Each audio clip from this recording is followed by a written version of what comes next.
நான் C. Joseph Vijay எனும் நான்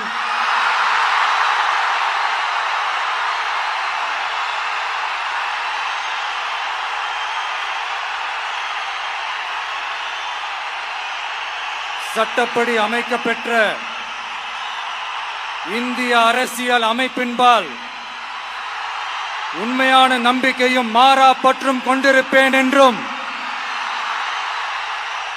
இந்திய நாட்டின் ஒப்பில்லாத முழு முதல் ஆட்சியையும் ஒருமையையும் நிலை நிறுத்துவேன் என்றும்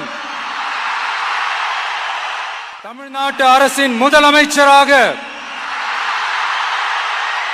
உண்மையாகவும் உளச்சான்றின்படியும் என் கடமைகளை நிறைவேற்றுவேன் என்றும்